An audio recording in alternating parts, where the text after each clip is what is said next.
Welcome to my channel studies of learning with Irfan. ठीक है, तो आज हम पढ़ने वाले हैं संस्कृत व्याकरण का शब्द रूप। ठीक है, कौन सा? वो भी बालक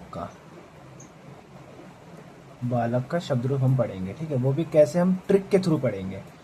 पहले तो हमें ये देखना है कि इसमें जो ट्रिक है मन यतस्य। ठीक है, इस ट्रिक का यूज हम एक वचन में करेंगे।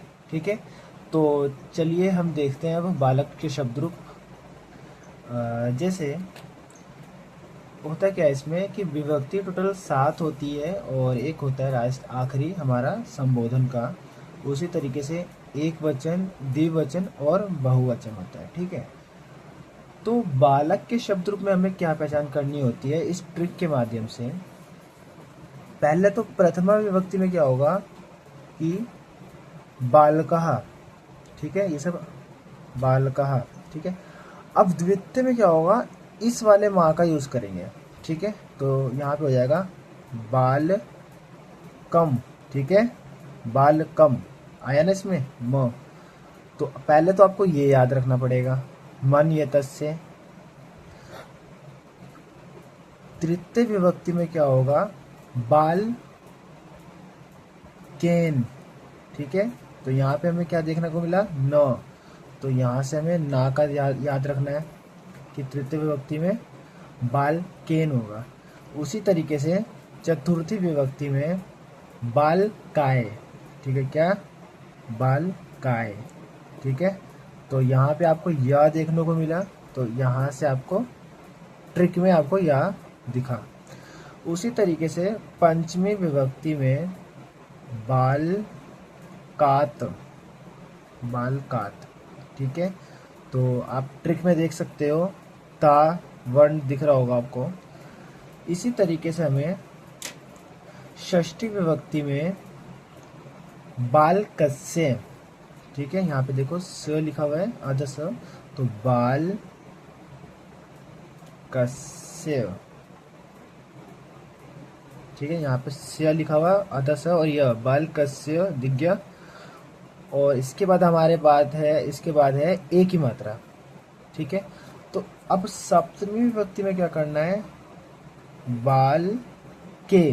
ठीक है, तो ये जो एक वचन के जितने भी विभक्ति दिख रहे हैं आपको, प्रथमा, द्वितीय, तृतीय, चतुर्थी, पंचमी, षष्ठी और सप्तमी, ये आपके इस ट्रिक के माध्यम से चलेगा।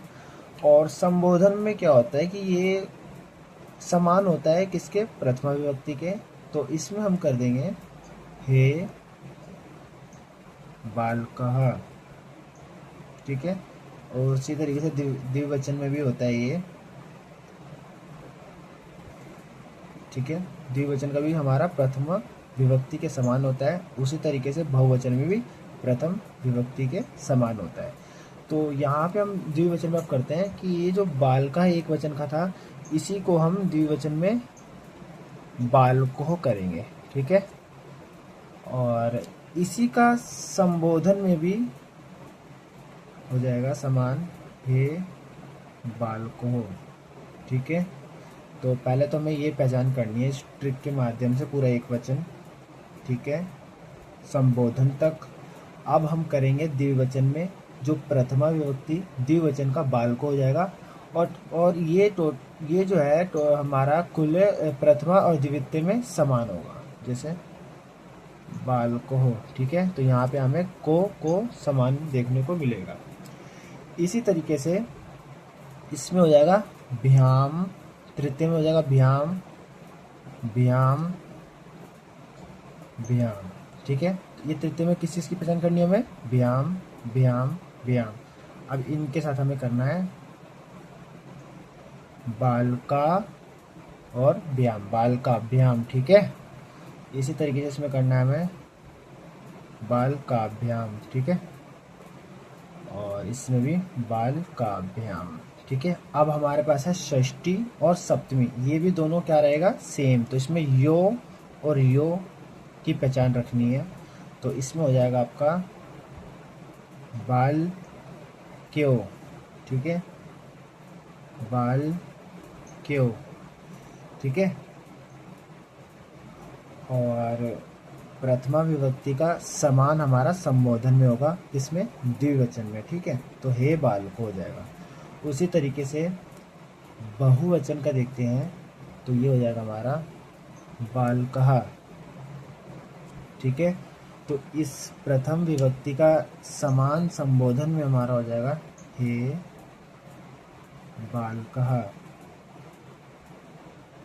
ठीक है। तो अब यहाँ देखो, यहाँ पे ना अकारांत दिख रहा होगा आपको, बालकः, ठीक है। तो इसमें क्या करना है, इसके तो दो तरीके हैं समझने के। यहाँ पे माँ है ना प्रथमा विभक्ति में, सॉरी द्वितीय विभक्ति में आपको माँ दिख रहा है ना, बालकम। तो इसी का ना हम इस तरीके से करेंगे कि एक थोड़ी पहचान हो जाए हमारे को कि बाल कान, ठीक है। यहाँ पे माँ है और यहाँ पे ना, इस तरीके से हमें याद रखना है, ठीक है। और या तो आप ये भी कर सकते हो, बाल का ऊपर है तो यहाँ पे बाल का ना, बालकान, ठीक है। तो हमें ना से याद रखना है कि द्वितीय विभक्ति बहुवचन में बालकान होगा। उसी तरीके से तृतीय में हो जाएगा बाल के, ठीक है। और चतुर्थी में और पंचमी में क्या हो जाएगा, बाल के भ्य, ठीक है। बाल के भ्य से याद रखना आपने, बाल के भ्य। और षष्ठी में हमेशा याद रखना है, बहुवचन में क्या होगा, बालक का नाम, यानी बाल का नाम, ठीक है। और सप्तमी में हो जाएगा बाल केशु। ये अकारांत इकारांत सब में बालक का नाम, बाल केशु, ये दोनों तो समान रहेगा, ठीक है। और ज़्यादातर ये भी समान ही रहेगा, बाल केभ्य, बाल केभ्य चतुर्थी और पंचमी में। और तृतीय में आपने देखना है बाल के है, द्वितीय में बालकान और प्रथमा में बालका। तो इसी तरीके से हमें इसमें करना क्या है, पहले तो देखना है कि कौन सा शब्द रूप है। जैसे यहाँ पे हमने बताया कि बालक का ही शब्द रूप है, ठीक है। तो एक वचन में हमें इस ट्रिक के माध्यम से हमें समझना है कि जैसे यहाँ पे मन या तस्य है, तो जो प्रथमा है वो नॉर्मल बालका रहेगा, उसके बाद हमें ये ट्रिक का प्रयोग करना है। तो हमारे जैसे माँ तो बालकम, फिर ना है तो बालकेन, इसी तरीके से बालकाय, बालकात, बालकस्य, बालके हे बालका, जो कि प्रथमा विभक्ति के समान होगा, ठीक है। तो आई होप आपको ये समझ में आ गया होगा। तो आप इस वीडियो को लाइक करें, शेयर करें, सब्सक्राइब करें, कमेंट करें। धन्यवाद।